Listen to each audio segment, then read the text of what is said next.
Halo Ibu Koni, Kak Gilang. Perkenalkan, nama saya Billy Kurniawan Santoso dengan NIM 6223031. Di sini saya akan mempresentasikan analisis sepatu. Pada slide ini menampilkan jenis atau model dari berbagai sepatu dari berbagai zaman, mulai dari abad ke-5300 sebelum Masehi ada sepatu Otzi, kemudian sepatu kulit Armenia, ada sepatu Mesir, sepatu cocor bebek, ada sepatu ujung bulat, sepatu polaina, sepatu bebat kaki, sepatu rami, hat tinggi, coipin, kemudian sepatu barak hingga sepatu trendy seperti sekarang ini, contohnya boots, wakai, sneakers, dan juga pantofel.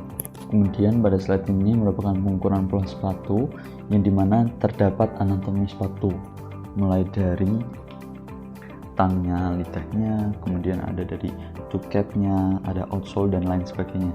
Kemudian di sampingnya terdapat pola pembuatan dari sepatu sendiri, yang dimana dimulai dari tang, bagian depan, sole, dan juga samping, dan juga komponen-komponen lainnya. Lanjut pada topik pertama, yaitu deskripsi dengan analisis substansi. Terdapat dimensi fisik, dimana ukuran sepatu tiap manusia, tiap pengguna itu berbeda berdasarkan pada usia juga gender masing-masing, mulai dari 11 cm hingga kurang lebih 20 atau 30 cm dengan bahan kulit, kanvas, karet, polyester, mesh, karet vulkanisir, bergantung pada jenis dari sepatu, misalnya kulit atau sneakers dan lain sebagainya. Kemudian dari segi artikulasi bahan, yaitu ada cementing atau perekatan, ada stitching, jahitan, kemudian ada welding, pengelasan, di mana bahan seperti karet vulkanisir ini dapat dilas bersama untuk menciptakan sambungan yang kuat dan juga tahan air.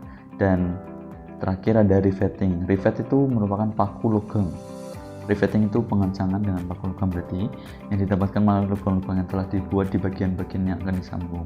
Kemudian ujungnya ditekuk atau dipukul untuk memastikan pengencangan. Kemudian analisis selanjutnya yaitu analisis konten.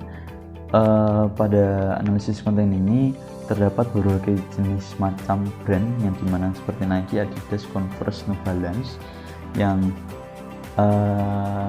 dianalisis dari segi font yang digunakan, contohnya seperti Futura Bold, Adidas Bold, dan lain sebagainya. Kemudian dari segi analisis formal, pada gambar di sini merupakan sepatu dengan jenis sneakers, dimana setiap sepatu itu nggak memiliki sudut. Kemudian untuk ketebalan sole itu pasti di atas 2 cm. Kemudian sole bagian bawah itu dibentuk bergerigi, karena jika bagian bawah itu mulus, halus, nggak bergerigi, pengguna akan mudah terpleset karena licin. Dan pengencangan sepatu berupa tali, karet, juga pres-presan. Setelah itu yang terakhir, ada bentuk sepatu diawali dengan pola segitiga yang mengikuti bentuk kaki. Nah, contohnya seperti ini. Sepatu pasti permukaannya akan menurun seperti ini karena menyesuaikan dengan bentuk kaki. Kemudian selanjutnya ada deduksi dengan poin pertama, yaitu sensorik. Teksturnya tuh halus, mengkilat, empuk, berongga, berserat, keras. Itu bergantung pada jenis sepatunya. Kalau sepatu kulit pasti mengkilat, keras. Kemudian kalau sneakers berarti dia kain, berarti dia berserat, berongga, empuk gitu. Kemudian dari segi warna itu bervariasi. Kemudian dari segi bentuk, fungsional, dan sesuai pada identitas brand-brand itu sendiri. Kadang-kadang dengan komponen-komponen atau elemen yang lebih rumit itu akan menambahkan estetika dari sepatu itu sendiri. Kemudian dari cara pemakaian itu ada diikat, ditarik, kemudian ada direkatkan dengan press yang seperti ini, kemudian diselubungkan, itu contohnya wakai, jadi tidak perlu ada bagian depan yang menutup tangnya.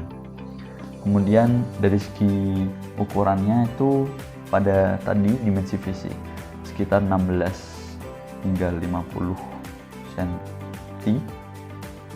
Kemudian dari segi emosionalnya itu ada kenangan, ada kenyamanan, identitas, keamanan, kebanggaan, dan juga prestasi. Karena setiap sepatu itu kan kayak merupakan langkah yang dimana pasti memiliki nilai-nilai sendiri. Kemudian dari segi intelektualnya, dengan pertanyaan pertama, mengapa bahan sepatu ada berbagai macam? Karena menyesuaikan dengan kebutuhan pengguna. Kalau misalnya pengguna itu dia dewasa, mungkin dia lebih memilih kulit. Kemudian pertanyaan selanjutnya, mengapa bentuk sepatu bervariasi? Karena meningkatkan nilai estetika pada produk. Kemudian, mengapa ada berbagai macam harga? Karena mengikuti proses produksi, baik massal maupun one by one.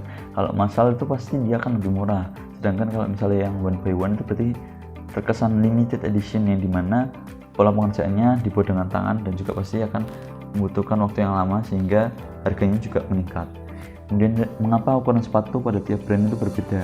Nah, itu sudah merupakan standarisasi atau SOP pada masing-masing perusahaan. Kemudian dari segi spekulasi, teori, zaman bersejarah, sepatu ini itu dibuat dengan bahan-bahan alami, contohnya seperti kulit binatang, daun, juga rumput. Kemudian beralih ke zaman kuno, di mana mulai terstruktur bergantung pada budaya dan juga status sosialnya. Lanjut ke abad pertengahan, di mana tukang sepatu itu mulai terampil menggunakan teknik pengikatan dan jahitan untuk membuat sepatu dari kulit. Setelah itu ada revolusi industri yang dimana mulai pembuatan massal dan memungkinkan menjadi lebih terjangkau bagi masyarakat umum. Kemudian abad ke-20-an, inovasi material seperti karet vulkanisir itu memungkinkan desain itu lebih kreatif dan juga fungsional. Dan pada abad ke-21 mulailah sepatu pintar dengan teknologi seperti sensor gerak dan juga pengaturan suhu. Hipotesis di mana pada sepatu sendiri itu ada hipotesis evolusi fungsionalitas, sosial dan budaya, teknologi dan inovasi, kesehatan kerja, ekonomi dan juga industri.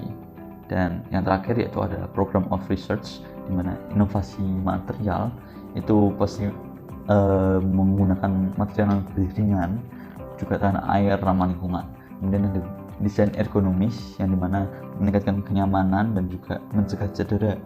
Kemudian ada teknologi pintar yang mulai menambahkan sensor gerak pada sepatu. Kemudian ada kesehatan kaki, memengaruhi pada penggunaan sepatu dan juga postur tubuh. Dan ada aspek sosial budaya, di mana sepatu itu merupakan ekspresi identitas, status sosial dan budaya yang berdampak pada persepsi diri. Kemudian industri ekonomi, itu faktor ekonomi keberlanjutan dan kebijakan perdagangan itu memengaruhi produksi, distribusi, konsumsi sepatu secara global.